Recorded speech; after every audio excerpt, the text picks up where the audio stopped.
Good evening तापस। कृष्णा, आज खाना खा लिए हो? डिनर हो गया आज तुम्हारा? या बाकी है अभी भी डिनर? क्या भाई कृष्णा?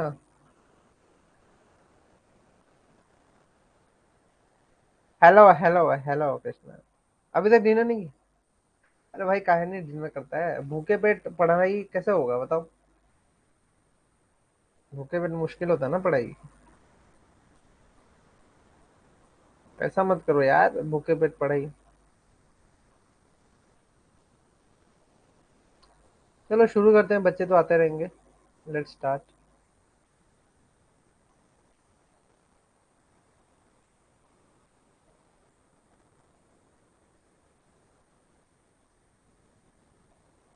हम लोग पढ़ रहे हैं डेजर्ट के बाद अब फॉरेस्ट इकोसिस्टम्स।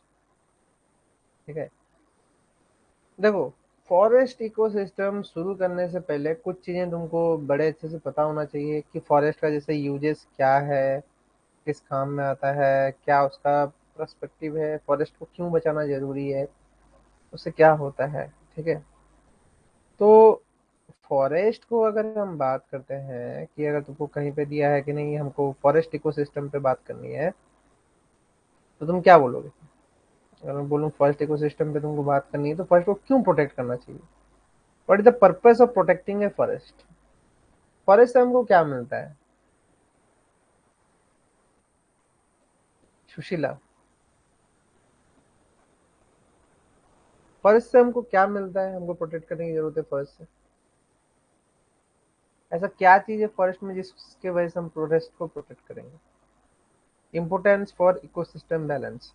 तो दूसरे भी इकोसिस्टम्स हैं, फॉरेस्ट को ही क्यों प्रोटेक्ट करें? हाँ, इकोसिस्टम बैलेंस की जरूरत क्या है? अगर मैं फॉरेस्ट की बात करूं तो दूसरे भी इकोसिस्टम्स हैं, फॉरेस्ट ही क्यों?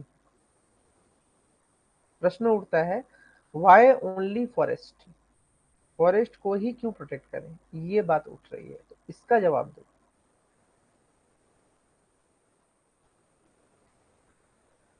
For a complex food web. Food web होने से क्या होगा? अगर मैं बात करता हूँ फूड वेव होगा, तो फूड वेव होने से क्या होगा? क्या होगा फूड वेव होने से?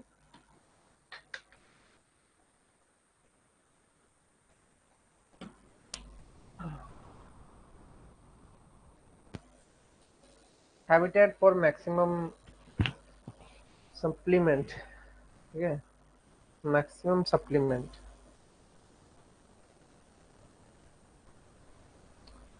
देखो, मैं तुम लोगों ना कभी कभी टेस्ट करता हूँ फिरदौस, तुम भाई बताओ, फॉरेस्ट को बचाना क्यों जरूरी है? फॉरेस्ट को बचाने से क्या होगा? फॉरेस्ट इकोसिस्टम की जरूरत क्यों है? क्या है? स्पीसीज को बोलते हैं स्पेसिफिक। नहीं नहीं, स्पीसीज का बात हटा दो। बात करता हूँ कि दूसरा इकोसिस्टम भी तो अर्थ पे मौजूद है, जैसे एक्वेटिक हुआ, हमारा ग्रासलैंड हुआ। फॉरेस्ट की जरूरत क्यों आ गई है? इन्वायरमेंट में ऑक्सीजन की बैलेंस करते हैं। ऑक्सीजन तो दूसरे ग्रीन प्लांट्स दूसरे जगह में भी कर सकते हैं। फॉरेस्ट की क्या जरूरत आ गई? बात आ रही है, ये बताओ।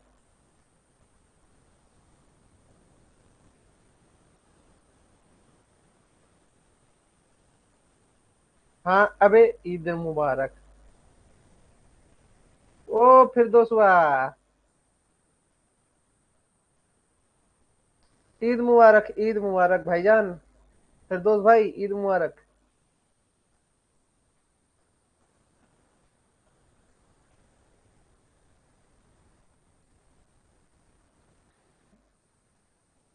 अच्छा, वुड फॉर ह्यूमन यूज। पास पास पहुंच गए हो। और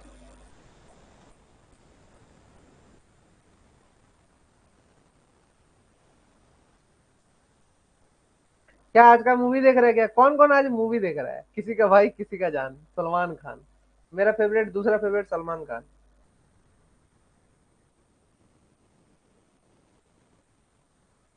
चलो बढ़िया।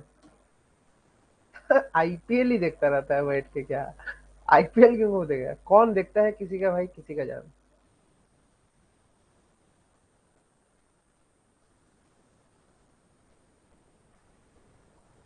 नहीं नहीं नहीं, कृष्णा नहीं देखा होगा। टाइम ही कहाँ है देखने के लिए।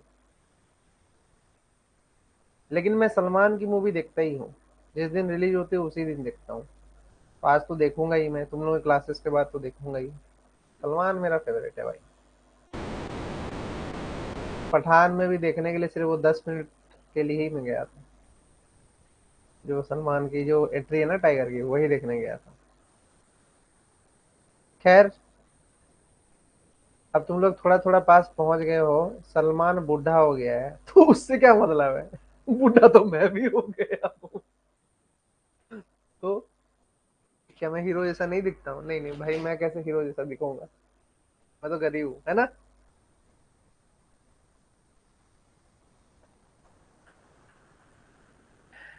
चलो, क्लास में चलता रहेगा, वो ओवर रेटिंग करता है। ठीक है। अब क्या करें, किसी की कोई पसंद है। ये सब छोड़ो, हम बात करते हैं फॉरेस्ट इकोसिस्टम। फॉरेस्ट इकोसिस्टम का सबसे बड़ा जो इम्पोर्टेंस है वो यहीं पे लिखा हुआ है, तुम लोग पढ़ के भी बता सकते थे। सबसे जरूरी चीज क्या है कि इसमें ना सबसे ज्यादा बायोमास कंटेंट दिख रहा है। लार्ज नंबर ऑफ स्पीसीज को ये क्या कर रहा है, सस्टेन कर पा रहा है। लार्ज नंबर ऑफ स्पीसीज, वो भी क्या, वैरायटी, वैरायटी होगा इसमें। ये नहीं कि एक तरीके का ही स्पीसीज दिख रहा है। लार्ज नंबर स्पीसीज में तुम्हारा हर्ब्स आता है, श्रब्स आ रहा है, क्लाइंबर्स आ रहा है, ठीक है, लाइकन्स तक आ रहा है, एल्गी आ रहा है, वाइल्ड एनिमल्स आ रहे हैं, ठीक है, उसके बाद तुम्हारा बर्ड्स भी आ रहा है।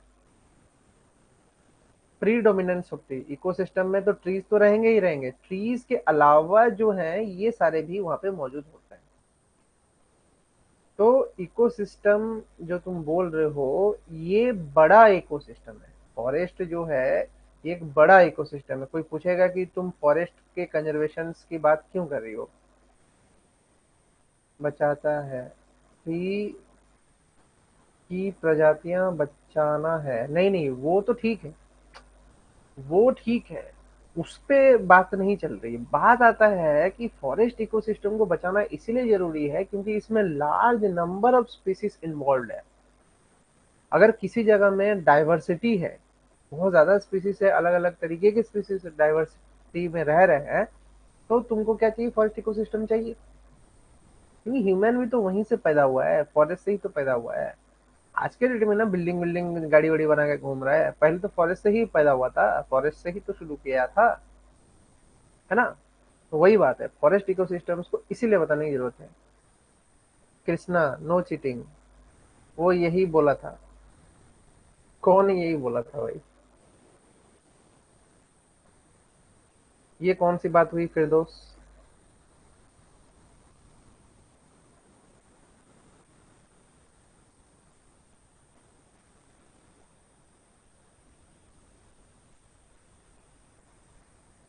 ठीक है, ये सब बातें तो होता रहेगा। ठीक है, तो फॉरेस्ट इकोसिस्टम का जैसे मैंने बोला कि इंपोर्टेंस क्या है कि इसमें तुम्हारा वैरायटी ऑफ स्पीसीज है।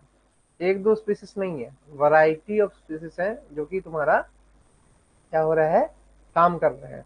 ठीक है, एक साथ इनका इंटरेक्शन हो रहा है, एक साथ ये काम कर रहे हैं, इस वजह से फॉरेस्ट इकोसिस्टम्स को बताने की जरूरत है। फिर बात आता है, as discussed above forest are found in undisturbed areas. ठीक है, जैसे कि यहाँ पे हिंदी में अगर बात करें, ये ऐसी पारिस्थितिक तंत्र है जिनमें पेड़ों की प्रधानता होती है, प्रेडोमिनेंस होता है, जो बड़ी संख्या से जड़ी बूटियां, झाड़ियां, पर्वतरोही, लाइकेन, सिवाल, ठीक है, जंगल जानवर और पक्षियों की एक विस्तृत विविधता से घिरा होता है। जो वैरायटी बात कर रहा हूँ, ये तो बहुत सिंपल है। अगर हम बात करें एज डिस्कस्ड अबव, ठीक है, क्या बोलता है, above forest are found in an undisturbed areas. ये भी एक इंपॉर्टेंट पॉइंट है कि फॉरेस्ट इकोसिस्टम जो होता है वो मोस्टली एक अनडिस्टर्ब्ड एरिया में मिलता है। ठीक है, receiving moderate to high rainfall, बहुत ही मॉडरेट और हाई रेनफॉल की बात चल रही है। ठीक है, moderate to high rainfall and usually occur as a stable climax community. समझा? हमने सक्सेशन पढ़ा था उस दिन, क्लियर। शुरू किए थे न्यूडेशन से और पहुंचे थे तुम्हारा कहाँ पे, क्लाइमैक्स में। है ना। न्यूडेशन से क्लाइमेक्स पे जब पहुंचे थे, तो फॉरेस्ट को हम मान रहे हैं कि वो क्लाइमेक्स स्पीसीज में आ रहा है, क्योंकि उसके बाद अनडिस्टर्ब्ड है। जब तक कैलामिटी नहीं आएगा, जब तक कोई प्राकृतिक आपदा नहीं आएगी, तब तक वो सुरक्षित है।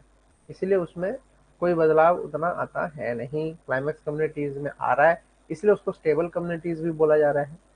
ठीक है। फिर बात आता है कि इसको किस बेसिस पे तोड़ा जा रहा है। ये जो बात आती है, on the basis of what they will be distributed. ठीक है। जो तुम्हारा फॉरेस्ट इकोसिस्टम है, वो किस बेसिस पे, किस आधार पे इसमें डिफरेंशिएशन आता है, ये चीज भी हम लोग को जानने की जरूरत है।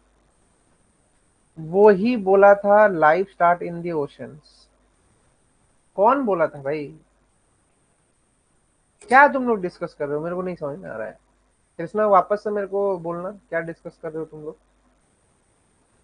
मेरे को नहीं आ रहा है समझ में, क्या डिस्कस कर रहे हो?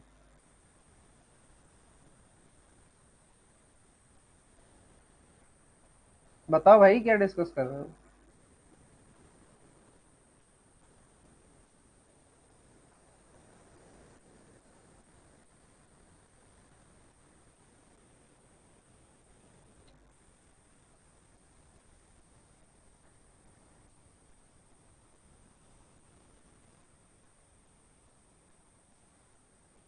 ठीक है, हम लोग उस सब में नहीं जाते हैं, हम लोग बात करते हैं आगे। ठीक है, तो वही बोल रहे हैं कि प्रिवेलिंग कंडीशंस ही डिसाइड करेंगे कि किस टाइप के फॉरेस्ट मिलेंगे। ठीक है। प्रिवेलिंग कंडीशंस में क्या आता है तुम्हारा? ट्रॉपिकल रेन फॉरेस्ट, सबसे जरूरी चीज। They are evergreen broad leaf forest, पहली बात। बात बोला गया ट्रॉपिकल रेन फॉरेस्ट, है ना। Tropical rain forest. Tropical rain forest का पैदा होना क्यों ऐसा है? वो बोल रहे हैं कि यहाँ पे एवरग्रीन ब्रॉड लीव्स मिलता है, found near the equator, almost equator के पास पास ये मिल रहा है। And they are characterised by high temperature, high humidity, high rainfall, which favours the growth of the trees. ऐसा क्यों? कोई मेरे को बताएगा? व्हाट इज द रीजन कि तुम्हारा हाई ह्यूमिडिटी, हाई रेनफॉल और जो हाई टेम्परेचर है वो फेवर करता है तुम्हारा इसको, प्लांट्स के ग्रोथ को? क्यों? बताओ आप। पढ़ो, हिंदी वाले भी पढ़ो, और फिर बताओ।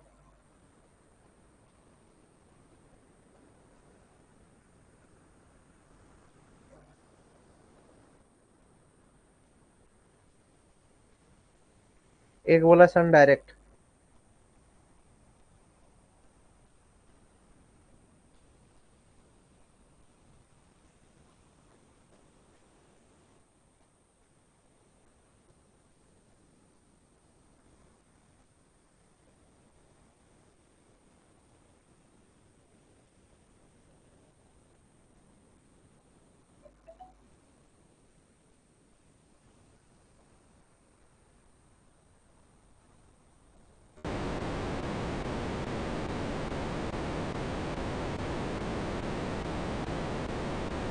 ऐसा है क्या?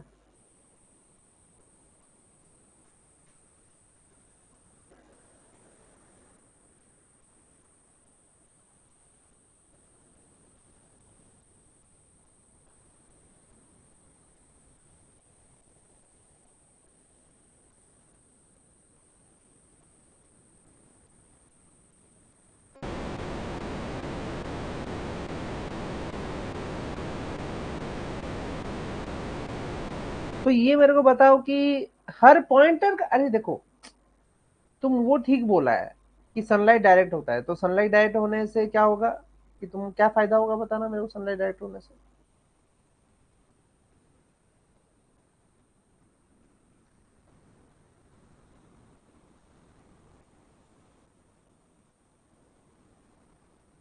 क्या वॉइस प्रॉब्लम है? मेरी वॉइस नहीं आ रही है? अबे कोई वॉइस का प्रॉब्लम नहीं है, मैं तुमको हिंदी वाला पोर्शन पढ़ने के लिए दिया हूँ, इसलिए मैं थोड़ा अभी अपना चेहरा नहीं दिखा रहा हूँ। अरे तो मैं बोल रहा हूँ कि high temperature, high humidity, high rainfall growth of trees को क्यों फेवर करता है ट्रॉपिकल रेन फॉरेस्ट में? ये चीज बताओ। Do you know why? अरे तुम लोग आंसर ही नहीं देते हो फिरदौस। क्या तुम पढ़ा नहीं है क्या? यूसी नेट निकाला है, क्या बात कर रहा है यार? ओके। ऐसा क्यों?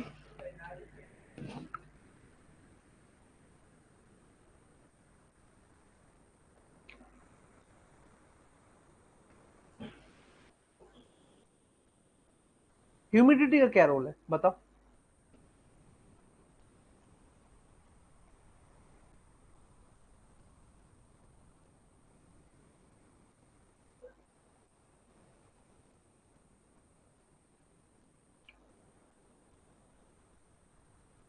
अरे तो सन पास होने से कंपैरेटिवली क्या होगा, मेरे को ये बताओ, पूरा प्रोसेस समझाओ ना।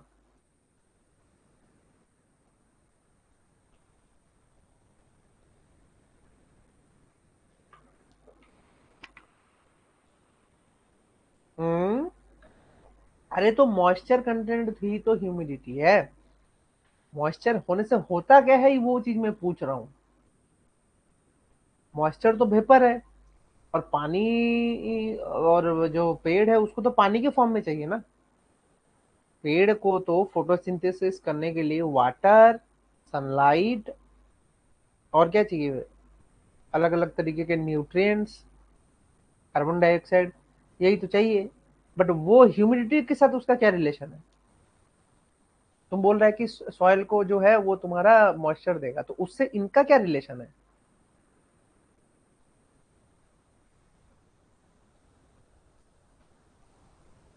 अरे तो क्यों मैं बोल रहा हूँ कि इसके पैदावार से उसका क्या बेनिफिट होगा?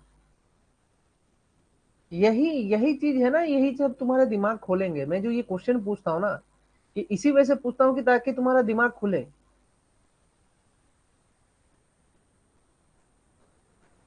इसलिए क्लासेस रन करना बहुत जरूरी है, यही समझा रहा हूँ। बता पाएगा कोई? सुशीला, तुम में से कोई बता? अरे नहीं बता पाओगे तो ना बोलो, तुम लोग बोल दिए हो बहुत सारे पॉइंटर। बट वो ना कंफर्म नहीं है वो पॉइंटर्स, वो एक जस्टिफाइड पॉइंटर नहीं है। अगर मैं बात करूं किसी भी ट्री को ग्रो करने के लिए क्या चाहिए तुम्हारा? कार्बन डाइऑक्साइड, मिनरल्स, सनलाइट, और क्या? वाटर। ये तीन चाहिए, ये तीन चार चीजें चाहिए प्लांट को ग्रो होने के लिए। तुम उनसे रिलेटेड करते हुए बताओ कहानी को। तुम बोल रहे हैं मॉइस्चर, मॉइस्चर तो भाई वेपर फेज में होता है। वाटर नहीं बनेगा तो उसका क्या फायदा है? वाटर नहीं बनेगा तो क्या फायदा है? तुम बोला सॉइल में मॉइस्चर होगा, तो जो मॉइस्चर होगा सॉइल का, वो हेल्प करेगा प्लांट की ग्रोथ में। तो मॉइस्चर का मीनिंग होता है कि वो तो वाटर इन एयर होता है ना। Presence of water in air is called as moisture, तो वो तो वेपर फेज में होता है। उसका इससे क्या रिलेशन है प्लांट के ग्रोथ से?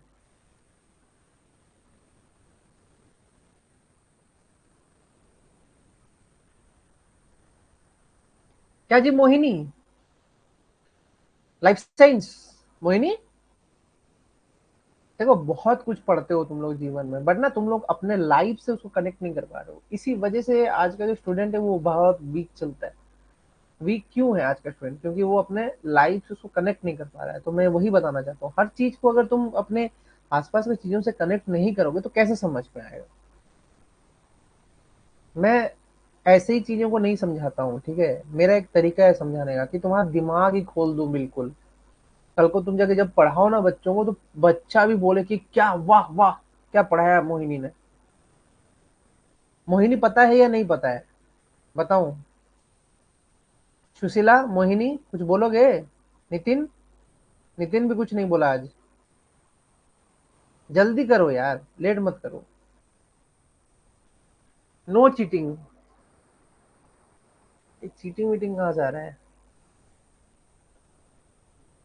नितिन, मोहिनी, सुशीला, ऑन करके भाग गए हो क्लास में? आवाज क्यों नहीं आ रही तुम लोगों की? लिख क्यों नहीं रहे हो चैट बॉक्स पे? देखो मेरे को सबका जेआरएफ निकलवाना है, तो इसलिए मैं तो सबको पकड़ के ही रखूंगा, चाहे डिले हो क्लास में, चाहे 1 दिन लगे, चाहे 10 दिन लगे, मैं रखूंगा। बताओगे क्या रीजन है?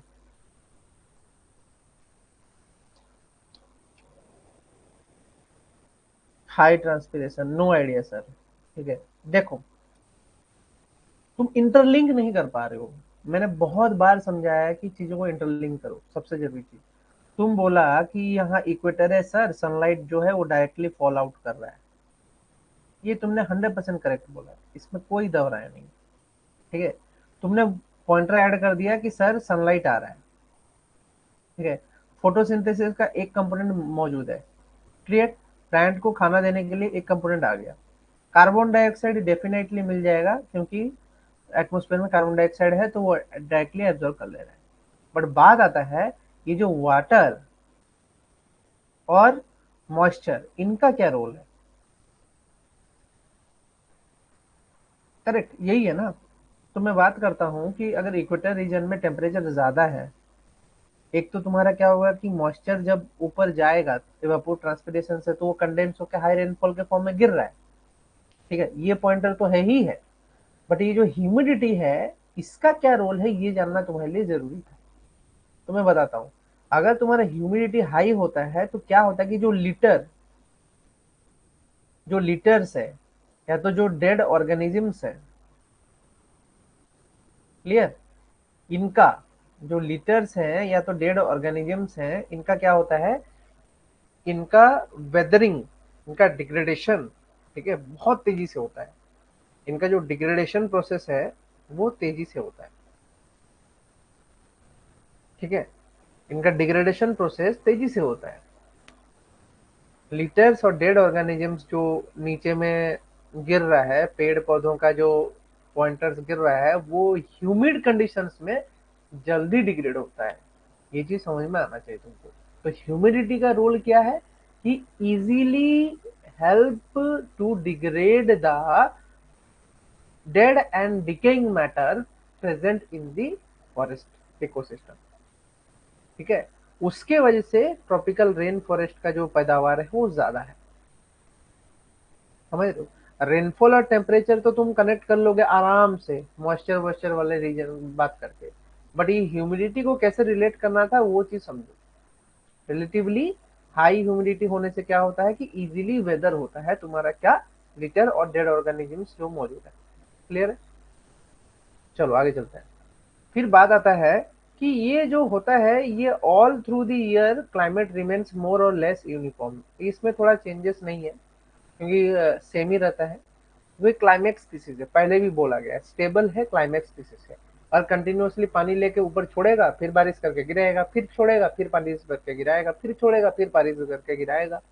क्या ही मतलब है, कोई उतना चेंजेस दिख नहीं रहा है क्लाइमेट में। ठीक है, और ये भी बोला जा रहा है कि वो सब रिचेस्ट है, इनकी जो बायोडाइवर्सिटी है काफी ज्यादा है। ठीक है, रिचेस्ट बायोडाइवर्सिटी है, बाकी सब बायोडाइवर्सिटी से काफी ज्यादा है ये सब। ठीक है, इसमें क्या बोलता है फिर कि different forms of life occupy specialised area within the different layers and space of the ecosystem, depending upon their needs for food, sunlight, water and nutrient. ये जो न्यूट्रिएंट है, ये पॉइंटर आ रहा था तुम्हारा हाई ह्यूमिडिटी में। ठीक है, तो डेड एंड डिकेइंग मैटर को जब ये डिकम्पोज करेगा हाई ह्यूमिडिटी कंडीशंस में, तो वो किस मदद करेगा, न्यूट्रिएंट्स को जनरेट करने में मदद करता है। करेक्ट, ये चीज याद रखना, क्योंकि यही तुम्हारा उस फॉर्म में दे देगा, स्टेटमेंट के फॉर्म में दे देगा, और तुम नहीं बना पा रहे होगे। सर हमने तो पढ़ा नहीं, सर हमको तो ये समझ में नहीं आया, फिर बोलोगे। ठीक है, फिर एसर्शन रीजनिंग में दे देगा, बोलोगे नहीं सर ये तो ट्रू नहीं है, इसका एक्सप्लेनेशन ये नहीं है, लिख के आ जाओगे, जबकि वो उसका एक्सप्लेनेशन होगा। ठीक है, तो इस चीज पे ध्यान देना, क्या पूछा जा रहा है और क्या बोल रहा है, क्योंकि एसर्शन रीजनिंग और स्टेटमेंट के क्वेश्चन बहुत खतरनाक चीज है, जो कि सीनेट के एग्जाम में भर भर के आता है। न्यूमेरिकल पिछले 2 साल से ट्रेंड ही खत्म कर दिया है, न्यूमेरिकल पढ़ के कुछ ना उखाड़ पाओगे। क्लियर, समझ में आया? आगे चले। एटमोस्फेयर में O2, नहीं यार वो सब नहीं है कोई, ये सब सुशीला ये सब कॉन्सेप्ट जनरेट, पीएचडी कर ली है सुशीला, थोड़ा पीएचडी जैसे बिहेव करो, थोड़ा साइंस को कनेक्ट करो। साइंस वाइंस को कनेक्ट नहीं करोगे ना तो डिफिकल्ट होता है थोड़ा सरवाइव करना यहाँ पे।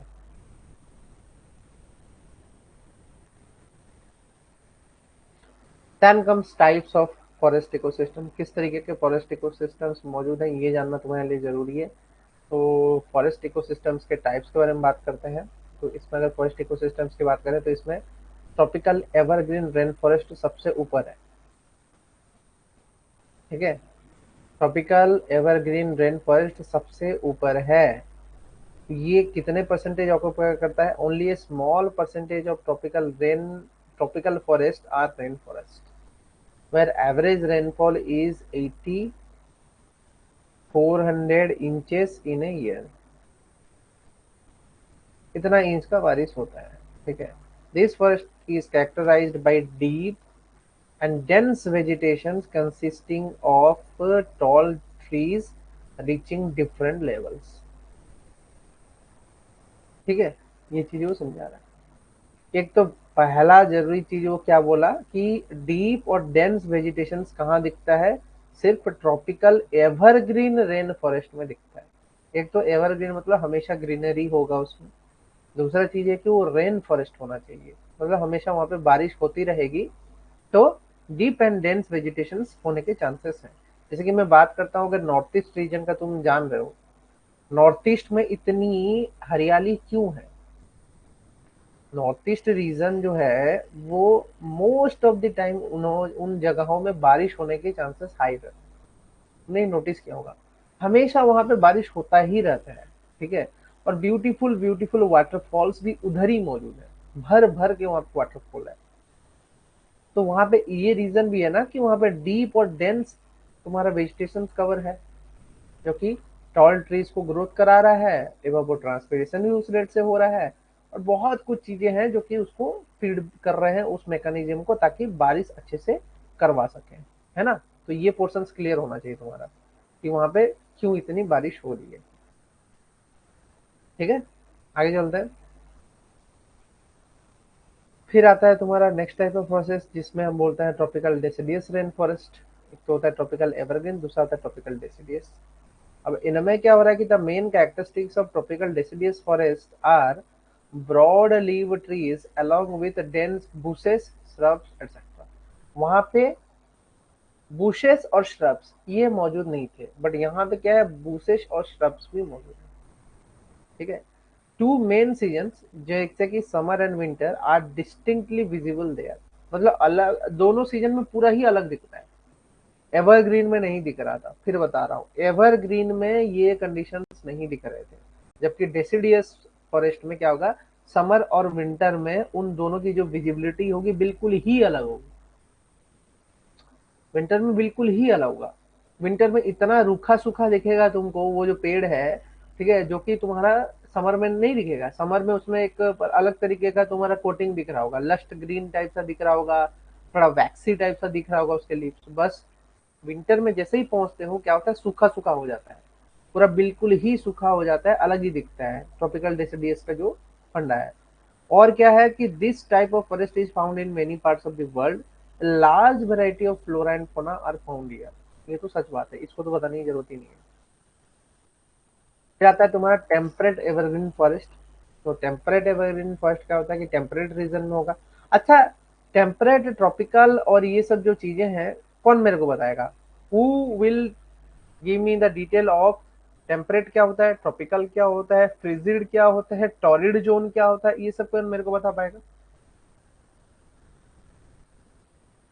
ये सब तो इंपॉर्टेंट क्वेश्चन है भाई, बताओ।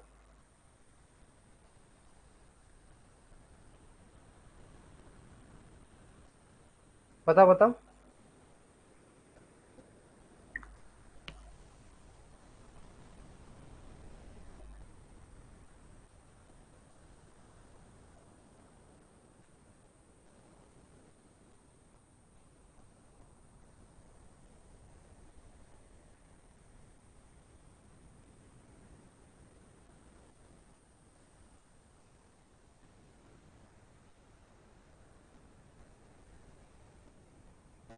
पता है कौन सा होता है तुम्हारा?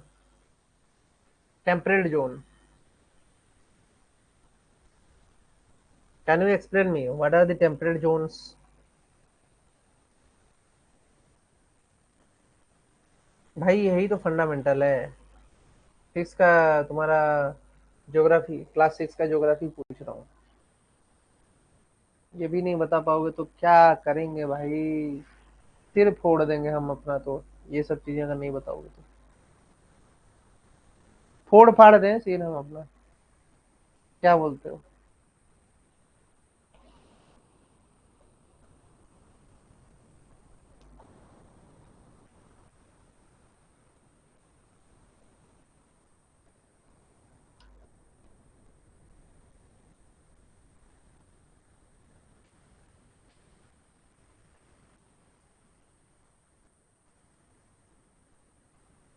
बताओ भाई, तापस नितिन क्या कर रहे हो यार तुम लोग?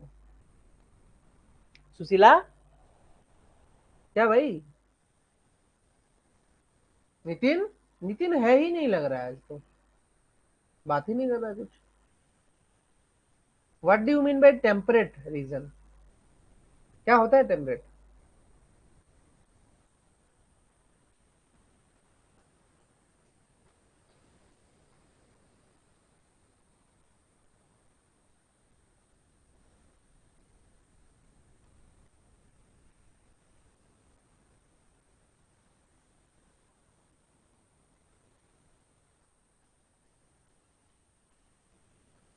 गजब चुप बैठते हो यार तुम लोग। बिल्कुल ही आंसर नहीं देते हो। मस्ती कर रहे हो क्या बैठ के? आईपीएल देख रहे हो लग रहा है। उधर आईपीएल लगा दियो, इधर कान में लगा दियो ईयरफोन। क्या भाई? फिर दोस्तवा तो आता है 2 मिनट के लिए, फिर चला जाता है आईपीएल देखने। वो तो मेरे को समझ में आता है, वो आता है घूमने के लिए। Oh my God, oh my God, oh my God Tapas. Medium climate. ओहो। मतलब एक अच्छा एक्सप्लेनेशन कोई देता ही नहीं है। इतना वीक चल रहा है ना तुम लोगों का बेसिक साइंस। कैसे मैं अपलिफ्ट करूं, मैं वही सोच रहा हूँ। तुम लोग बिल्कुल ही बेसिक्स का आइडिया ही नहीं है तुम लोग। Between warm and cold. हाँ, थोड़ा बहुत सही बोला। नितिन चीजें सर सही बोल रहा है, बट कंफ्यूजन अभी भी है। तुम लोग सही सही बोलते हो, बट कंफ्यूजन रखते ही हो अपने अंदर में हमेशा के लिए। तो ये कंफ्यूजन दूर क्या करो यार। कंफ्यूजन में कब तक जियोगे ऐसे ही? तो बात करते हैं। चलो, बता ही देते हैं, क्योंकि इतना अब फोर्स करेंगे तो कुछ नहीं समझ में आएगा तुमको।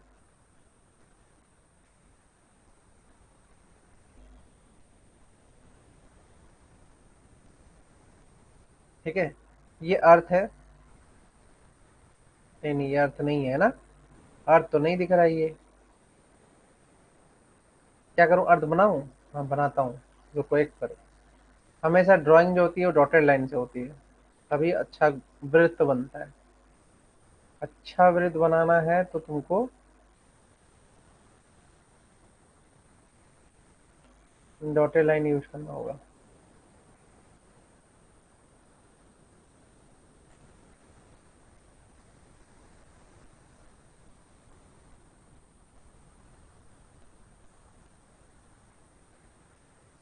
ठीक है, ऑलमोस्ट अर्थ की तरह बना दिया हूँ। ठीक है, अब इसमें कंफ्यूजन मत रखना।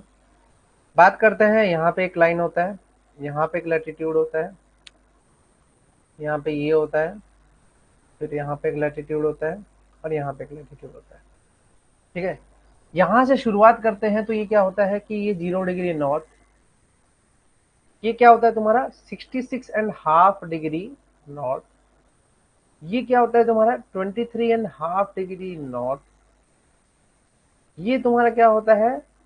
नहीं, ये 90 डिग्री नॉर्थ है। ये 0 डिग्री लैटिट्यूड। ठीक है, ये अगेन तुम्हारा 23.5 डिग्री साउथ।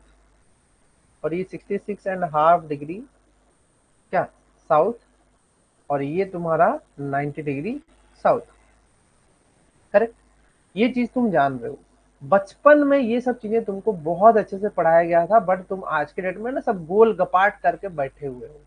मतलब मजाक चल रहा है, बिल्कुल ही जीवन में मजाक चल रहा है। बेसिक साइंस पूरा ही वीक है। कैसे करोगे? बात वो आता है, ठीक है। कोई ये सब कोई भी पूछेगा यार। तुम्हारे बच्चे पैदा होंगे तो तुमको लग रहा है ये सब नहीं पूछेंगे तुमसे। तुम उनको क्लास में पढ़ाया जाएगा, पूछेगा पापा बता दो, नहीं आएगा तुम लोगों को, फिर वहां पे बैठ के मम्मी बता दो, नहीं नहीं पता ही नहीं, हम तो पढ़े ही नहीं, बोल दोगे। दिक्कत है, इसीलिए बता रहा हूँ सही से पढ़ो, हवाबाजी मत करो। ये 90 वाला जो जोन होता है, 90 वाला रीजन, इनको हम क्या बोलते हैं, इनको हम बोलते हैं पोलर, पोलर जोन्स, करेक्ट। और पोलर जोन्स का क्या फीचर है, कोल्ड ईयर राउंड, मतलब पूरे साल भर वो जगह जो होता है वो कोल्ड ही रहता है। तो उस कोल्ड रीजन में क्या आता है, एक तो रीजन आता है तुम्हारा आर्कटिक सर्कल, और एक आ रहा है अंटार्कटिक सर्कल।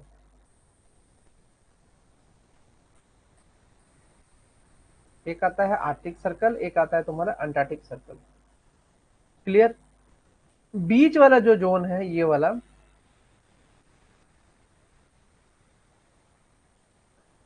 ये वाला रीजन, ठीक है, ये वाला रीजन को हम बोलते हैं टेम्परेट।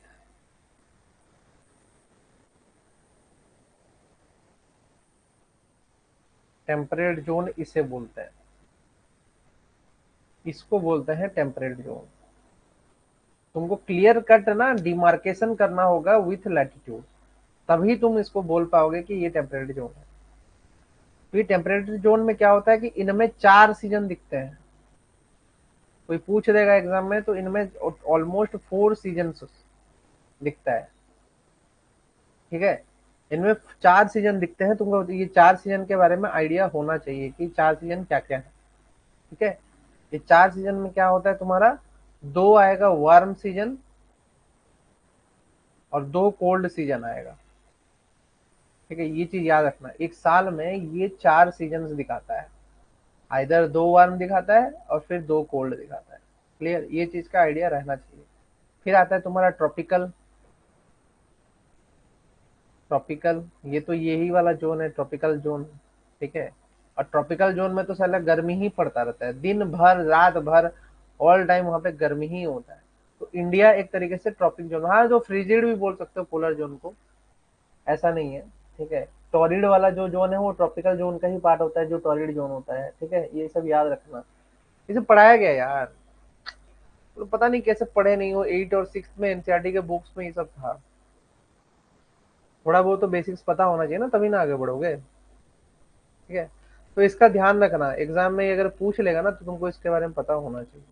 वैसे तो यूनिट 4 जो है इन्हीं सब डायग्राम से ही बनेगा, यूनिट 4 इज टोटल डायग्राम।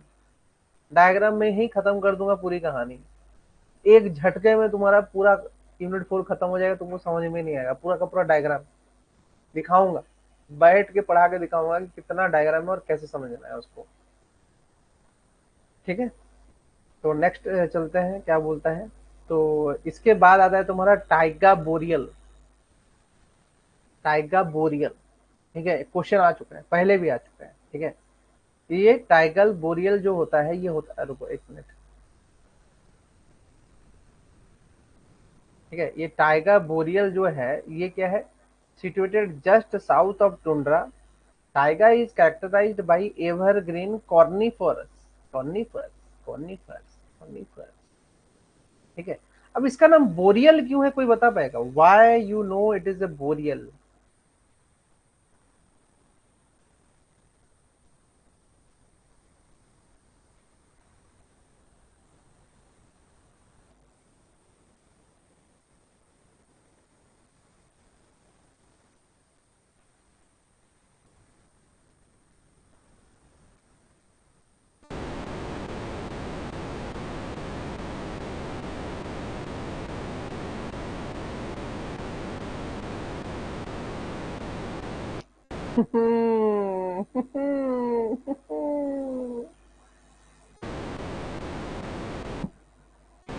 बताओ क्यों होगा।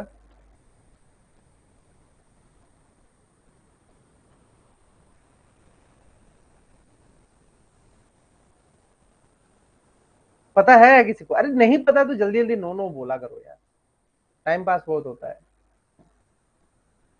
ओके। ओके। तुम्हारा दिमाग भी तो टेस्ट करना जरूरी है कि भाई क्या पढ़ते हो तुम लोग दिन भर। तुम्हारा पढ़ा हुआ कोई भी चीज का अगर आइडिया होता तो तुम बोल देते।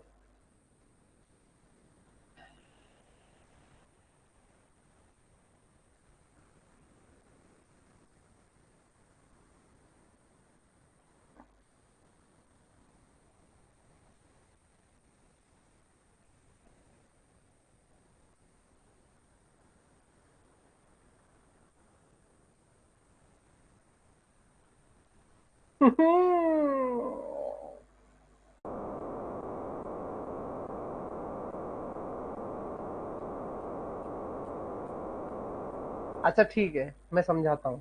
ठीक है, ये थोड़ा पोर्शन जो है वो यूनिट 4 का है, तो मैं थोड़ा समझा देता हूँ। जब मैं बात करता हूँ ना 66.5 डिग्री नॉर्थ, ठीक है, साउथ में भी यही हाल है। तो क्या होता है कि ये जो जोन है ये फ्रिजिड जोन है। करेक्ट, ये फ्रिजिड जोन है। एक चीज याद रखना कि जो पोल्स है ना, पोलर जोन है, ये जो पोल वाला रीजन है, ये क्या होता है कि हाई प्रेशर में मौजूद होता है, हाई प्रेशर।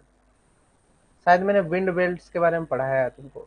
तुम शायद विंड बेल्ट्स का जो पोर्शन है उसको तुम लोग सही से पढ़े नहीं, या तो रिवीजन नहीं किए हो, इसलिए तुमको दिमाग में घुस नहीं रहा है।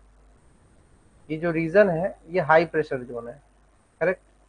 मतलब क्या है कि इसमें से हवा जो है वो आएगा, ऐसे आएगा।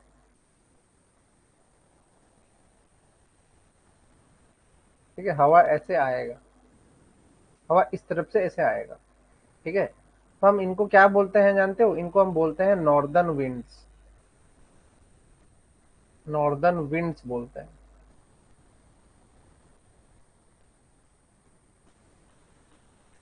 ठीक है, इनको हम बोलते हैं नॉर्दर्न विंड्स। इस चीज के बारे में तुमको पता होना चाहिए। ठीक है, समझ में आया? हाँ या ना? आगे चलूं? इतना तुमको क्लियर है कि नहीं? जो पोल होता है हाई प्रेशर जोन होता है, क्योंकि वहां पे एवापोरेशन कम है, क्योंकि सूरज की रोशनी ही कम पड़ रही है। क्लियर है? हाँ या ना? मोहिनी, फाइनली तुमको पूछ रहा हूँ, तुम बहुत बोलता है। समझ में आ रहा है कि नहीं? पढ़ रहा है ना तुम इतना? विंड स्पीड पढ़ा कि नहीं? विंड वेल्स के बारे में पढ़ा कि नहीं? फेरल सेल, पोलर सेल जो पढ़ाया था। मैंने मोहिनी से पूछा हाँ या ना, वो बता ही नहीं रही है। सुशीला, क्या वीडियोस वीडियोस देखे कि नहीं अभी तक?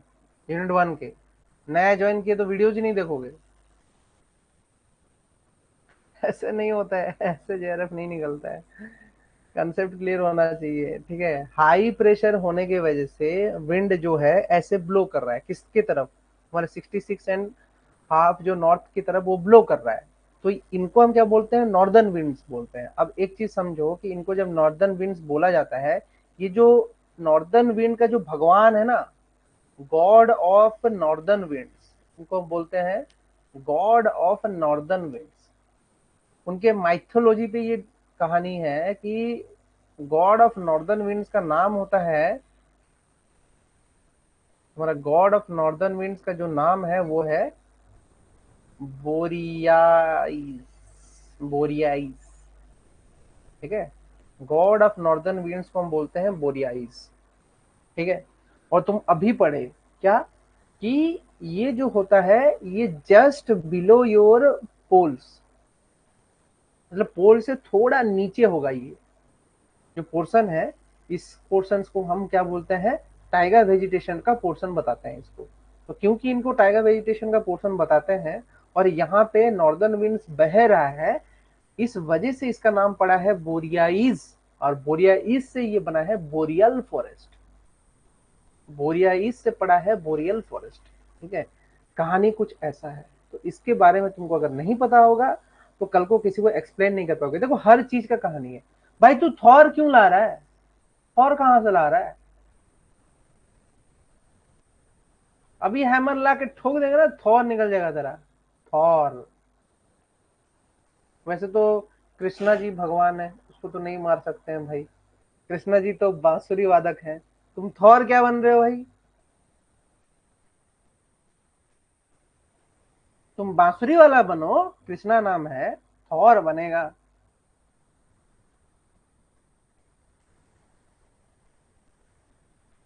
अच्छा अच्छा, नॉर्थ में अरोरा बोरियलिस होता है, इसी से नेम है, जो कि नाइट में दिखता है। बोरियलिस का मीनिंग है कि नॉर्दर्न नॉर्दर्न नॉर्दर्न। फिर बात आता है कि ये कौन कौन से देशों में मिलता है। एक तो अलास्का हुआ, एक तो रशिया हुआ, एक तो जितने भी स्कैंडिनेवियन कंट्रीज है, स्कैंडिनेवियन कंट्रीज में कौन कौन से आते हैं, नॉर्वे आता है, ठीक है, जितने भी ऊपरी देश हैं, ठीक है, फिनलैंड आता है, ऐसे देश जो जहाँ पे ना नॉर्दर्न विंड्स का प्रभाव है, उनको हम बोलते हैं क्या, बोरियल बोरियल बोरियल बोरियल नाम से उनको बोला जाता है, ठीक है। और क्योंकि गॉड ऑफ नॉर्दर्न विंड्स को बोरियाईज बोलते हैं, इस वजह से उनका नाम बोरियालिस पड़ा है। नॉर्वेजियन कंट्री, स्कैंडिनेवियन, सही बोले।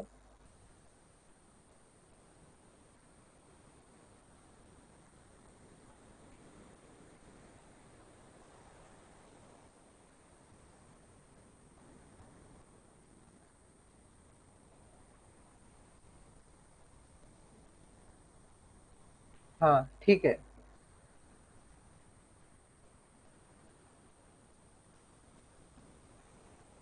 क्लियर हुआ ये पोर्शन? हाँ ये देखो माइथोलॉजिकल है, कुछ भी है ना, एवरीथिंग इज माइथोलॉजिकल। कोई भी नामकरण ऐसे ही नहीं आता है, आइदर माइथोलॉजिकल होता है मोस्टली, तो उनके कल्चर में तो माइथोलॉजी ही है।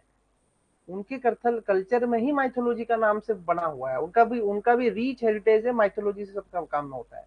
ठीक है, चलो आगे चलते हैं। ये कहानी हो गया। अब आता है तुम्हारा फंक्शन। अगर बात करते हैं फंक्शन ऑफ फॉरेस्ट इकोसिस्टम्स, कौन कौन से फॉरेस्ट इकोसिस्टम से फंक्शन है। पहला बात तो तुम जानते हो इसमें से क्या मिलता है, honey, wild meat, fruits, mushroom, palm oil, wine, medicinal plant, obtained forest, ठीक है, पार्ट्स, वुड बायोम्स, कॉर्क, बहुत सारा चीज मिलता है, ठीक है, फ्यूल, ठीक है, सब चीज मिल रहा है, इसीलिए फॉरेस्ट इकोसिस्टम्स को बचाना बहुत जरूरी है। दूसरा क्या है, एक तो क्लाइमेट रेगुलेटर है, कार्बन स्टोरेज भी है, न्यूट्रिएंट साइक्लर भी है, और रेनफॉल भी है, सब चीज है। Everything is present in a forest ecosystem. Clear हुआ? और क्योंकि फॉरेस्ट इकोसिस्टम में सब चीज मौजूद है, इस वजह से इसका अच्छा खासा नाम है, ठीक है। तो इस चीज का आइडिया तुमको होना चाहिए। फिर आता है कल्चरल एंड सोशल बेनिफिट्स भी हैं इसके। Different kinds of cultural and social benefits की अगर हम बात करें, तो इनका तो बहुत ही रिच हेरिटेज है, क्योंकि तुम पेड़ों की क्या करते हो, पूजा ही करते हो, पेड़ों की पूजा करते हो, तो इस वजह से इनका कल्चरल एंड सोशल एस्पेक्ट्स भी काफी ज्यादा है। जितने भी ट्राइबल्स हैं आज के डेट में, ट्राइबल्स जो होते हैं वो क्या करते हैं, इन भगवानों को। सर क्लास कब से स्टार्ट हुई है? अभी 50 मिनट हो गया है। क्यों?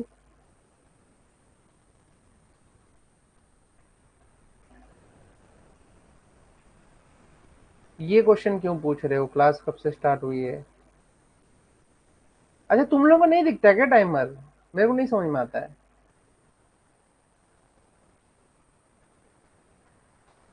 मतलब?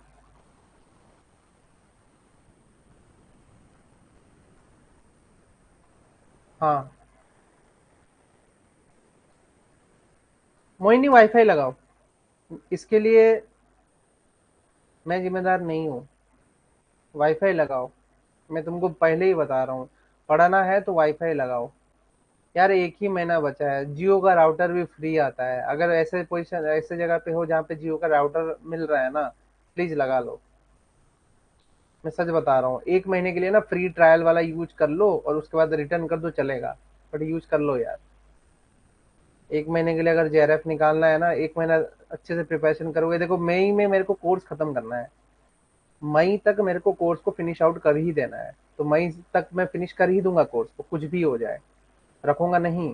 तो उस हिसाब से तुम चलो। तो करना होता है ना जी, करना तो होता है ना, कुछ तो जुगाड़ लगाओगे। देश में जब कुछ चीज मुफ्त का मिल रहा है, तो मुफ्त का इस्तेमाल करना भी सीखो। जियो का जो राउटर है वो एक महीने के लिए फ्री देता है, ठीक है, तो उस एक महीने के फ्री का ना इस्तेमाल करो।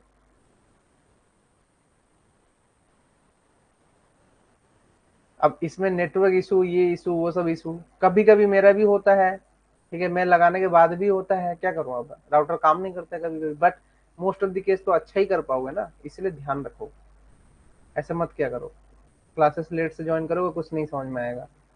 वैसे फिरदौस के अलावा तो सभी क्लासेस में आते हैं और रहते हैं, बाकी आजकल फिरदौस का बड़ा आईपीएल का जोश चल रहा है, he is not attending the class, crazy हो। बात करते हैं कल्चरल एंड सोशल बेनिफिट्स की, ठीक है। The tribal people who live in a forest treat forest as a nature goddess, as a nature goddess. The traditional belief and spirituality save wild animals from hunters and cutting down of trees by urban people. ये भी सही बात है, protect कर रहा है। A few modern people visit the forest for recreation activities. अब हाँ, अब मैं जो इन्वायरमेंटल बायोलॉजी में पढ़ाऊंगा ना, तो उसमें कंजर्वेशन के टॉपिक्स में मैं इसको क्रिएट करूंगा, तुम्हारा जो कहानी किस चीज पे, कोर एंड बफर जोन की स्ट्रेटेजी पे जब बात होगी, तब की बात चल रही है। कल्चर एंड सोशल बेनिफिट्स का जो काम है वो वहां पे मैं समझाऊंगा वो चीज क्या है, ठीक है। उससे रिलेटेड क्वेश्चन आते हैं।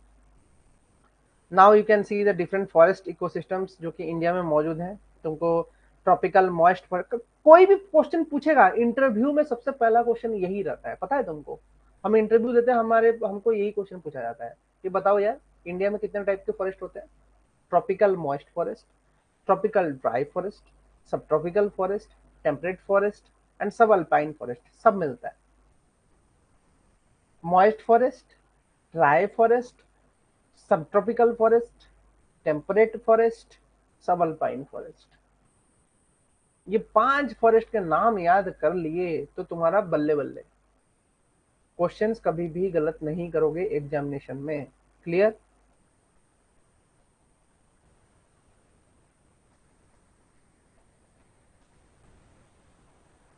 फिरदौस तो है ही नहीं, फिरदौस को तुम क्या लिख रहे हो, चैट बॉक्स कौन सा वो पढ़ेगा।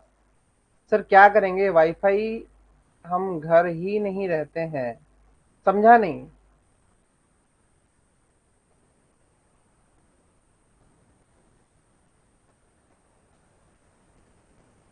मोहिनी का ये बात मैं नहीं समझ पा रहा हूँ, सर क्या करेंगे वाईफाई, हम घर ही नहीं रहते हैं।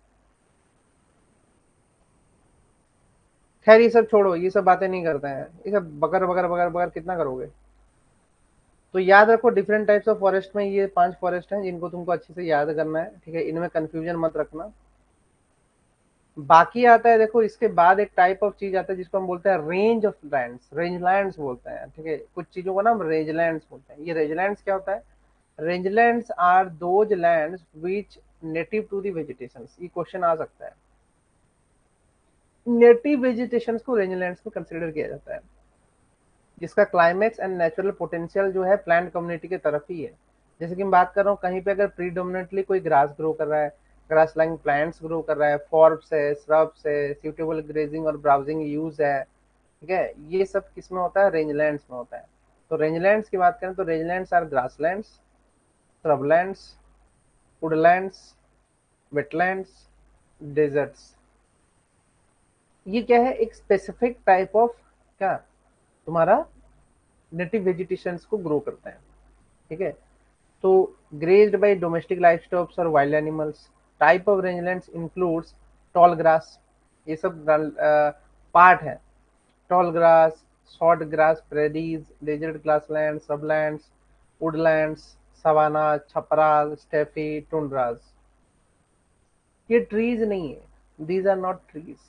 ये क्या है, नॉर्मल वेजिटेशन से, श्रब्स हुआ तुम्हारा, हर्ब्स हुआ, ठीक है, यही सब है। बड़े बड़े प्लांट्स नहीं है, ये सब छोटे छोटे प्लांट्स की बात कर, ट्रीज नहीं है, ठीक है। तो रेंजलैंड्स, उनको रेंजलैंड्स बोला जाता है। क्लियर। जो छोटे छोटे होते हैं उनको रेंजलैंड्स बोला जाता है, तो रेंजलैंड्स में सब आ रहा है। क्लियर, ये चीज ये ध्यान में रखना कि रेंजलैंड्स में सब आ रहा है।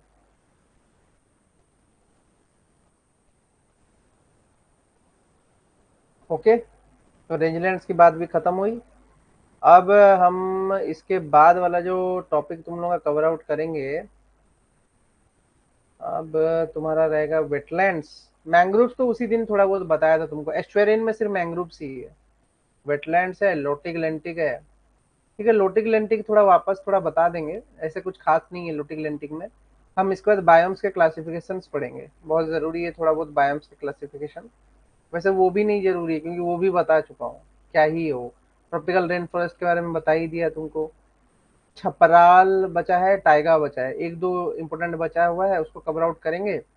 फिर आता है तुम्हारा मोस्ट इंपोर्टेंट टॉपिक, जो मतलब जिससे क्वेश्चन आना बनेगा ही बनेगा, वो है पॉपुलेशन इकोलॉजी। इकोलॉजी का जो सबसे बेहतरीन टॉपिक है वो है पॉपुलेशन इकोलॉजी। हम पॉपुलेशन इकोलॉजी पे थोड़ा ज्यादा काम करेंगे, ठीक है। फिर आएगा बायोडाइवर्सिटी एंड कंजर्वेशन।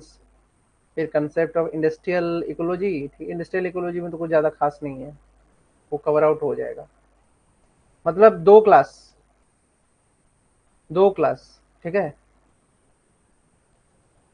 दो क्लास कोशिश करेंगे कि खत्म करने के लिए। कल वो हो सकता है क्या?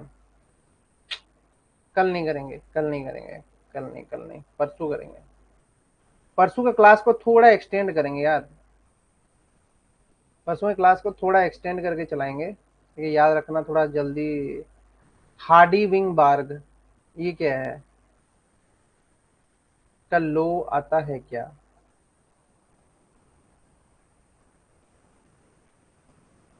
कल छुट्टी, हाँ कल छुट्टी ही रखो, क्यों बेकार का परेशान करेंगे, छुट्टी ही रखो। मंडे को खींच लेंगे थोड़ा एक्स्ट्रा, 10:30 या 10:20 तक खींच लेते हैं मंडे वाला क्लास को, ताकि थोड़ा थोड़ा पोर्शन जो है ना वो कवर आउट हो जाए। एक दिन तो ब्रेक चाहिए, कैसे करोगे? पढ़ाई तो पढ़ना भी तो है, ऐसा थोड़ी कि मैं पढ़ाते जाऊंगा और तुम लोग खाली वो करोगे।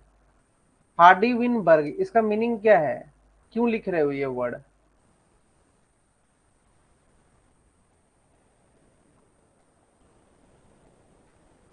क्या कृष्णा, क्या चल रहा है खुराफाती दिमाग में तुम्हारे? पहले मोहिनी लिखा। क्या पूछ रहे हो, क्या पूछना चाहते हो वो बताओ ना, हार्डी विनबर्ग का मीनिंग क्या है?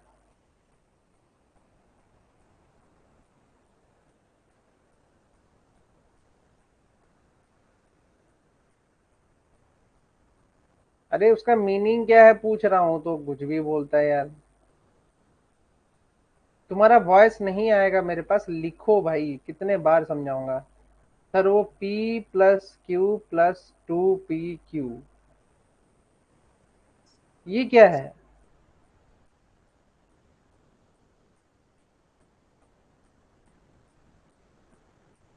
ओहो, ले इस बार का जो क्वेश्चन में आया था, मैं वही सोचू पॉपुलेशन इकोलॉजी में ये क्या पूछ रहे हो तुम लोग। करेक्ट करेक्ट, समझ गया समझ गया समझ गया समझ गया समझ गया, वो सब में आएंगे, ठीक है, वो सब भी है। थोड़ा इकोलॉजी में कुछ न्यूमेरिकल्स भी हैं, खतरनाक न्यूमेरिकल्स, तो उन पे भी चर्चा की जाएगी, उस पे भी चर्चा की जाएगी। ये ईद मना रहा है लग रहा है फिरदौसवा मैच के साथ साथ ईद भी मनाता है।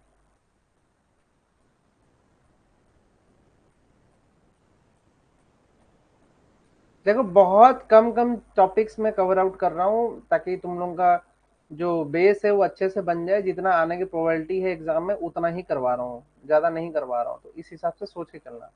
Bye everyone, meet on Sunday. Sunday कहाँ मिल रहे हो यार, मंडे मिल रहे हो कुछ भी, संडे क्यों मिलेगा कोई तुमसे? कृष्णा हो तो क्या भगवान समझ लियो हो, तुम्हारे आरती उतारेंगे रोज मिलके मंडे। संडे मिलेंगे, संडे क्यों मिलेंगे तुम्हारी भाई? ठीक है मंडे। चलो, लेकिन संडे का टेस्ट हो सकता है, आई डोंट नो, टेस्ट की प्रोबेबिलिटी रहेगी संडे, क्वेश्चन वगैरह तो सबमिट हो चुके हैं, तो तुम्हारी टेस्ट होने की प्रोबेबिलिटी रह सकती है संडे। तो ध्यान रखना, टेस्ट होने की प्रोबेबिलिटी रहती है, यूनिट वन का ही होगा, मोस्टली यूनिट वन के ही क्वेश्चंस गए हैं, तो यूनिट वन के ही टेस्ट होंगे, तो यूनिट वन को कवर आउट करते रहो, ये नहीं कि छुट्टी मार दो। संडे टेस्ट भी होगा। अरे ऐसे हवाबाजी में थोड़ी होगा एग्जाम, टेस्ट तो दे ही सकते हो भाई, ज्यादा कोई भारी भरकम नहीं आ रहा है। I haven't attend the class तो रिकॉर्डेड पड़ा हुआ है, देखो। चलो ठीक है, जाओ, अभी डिस्टर्ब मत करो। Good night, tata, bye bye, धन्यवाद, एंजॉय करो।